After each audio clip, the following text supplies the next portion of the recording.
Assalamualaikum warahmatullahi wabarakatuh. Nama saya Mutia Haurataya dengan NIM 1372435 akan mempresentasikan ringkasan dari karya ilmiah yang kelompok kami buat dengan judul Perancangan Sistem Terintegrasi Waste to Energy berbasis pirolisis untuk pengolahan sampah rumah tangga. Kita mulai dari latar belakangnya dulu. Nah, 60% sampah nasional bermasalah dari rumah tangga. Banyaknya sampah yang tidak diolah dengan baik menyebabkan pencemaran dan juga emisi. Nah, pirolisis ini hadir untuk mengubah limbah menjadi bio-oil, biochar, dan juga gas. Nah, sistem terintegrasi ini secara kecil untuk tingkat rumah tangga saja. Permasalahan dan juga tantangannya. Nah, pirolisis ini secara teori itu efisien, tetapi masyarakat khususnya rumah tangga belum terbiasa dengan yang namanya ini pirolisis.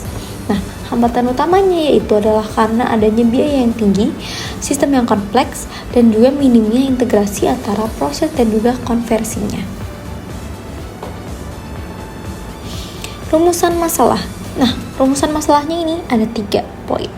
Yang pertama adalah bagaimana prinsip kerja teknologi pirolisis dalam mengubah sampah rumah tangga menjadi energi.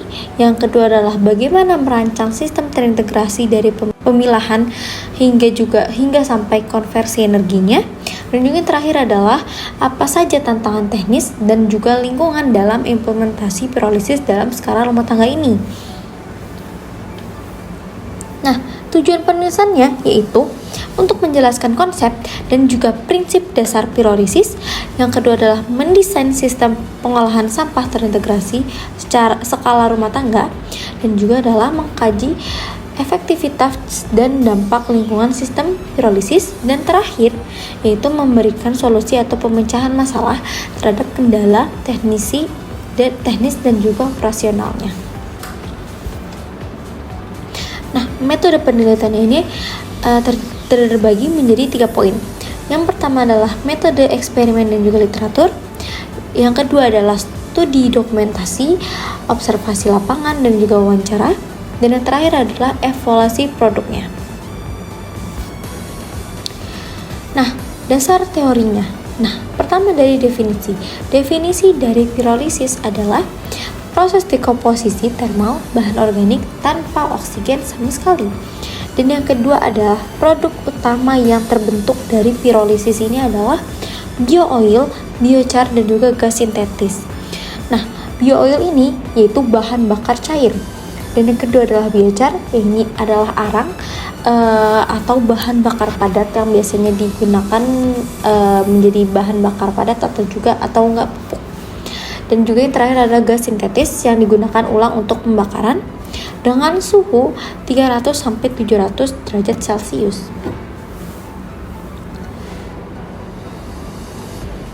Jenis-jenis pirolisis.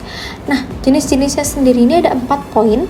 Yang pertama adalah slow pirolisis, yaitu dengan suhu yang rendah dan pastinya waktunya akan menjadi lama dan akan lebih banyak biochar yang terbentuk. Dan yang kedua adalah fast pirolisis, yaitu suhu menengah dengan waktu yang pendek dan juga didominasi dengan bio-oil. Dan yang ketiga adalah flash pirolisis, yaitu suhu tinggi dengan reaksi yang sangat cepat, makanya flash namanya. Yang terakhir adalah gasifikasi pirolisis, yaitu dengan suhu yang tinggi dan didominasi dengan gas. Sistem terintegrasinya. Tahapan utama sistemnya yaitu ada 6. Yang pertama adalah pemilahan sampah dari rumah. Yang kedua adalah pencacahan dan juga pengeringan. Yang ketiga adalah reaktor pirolisisnya.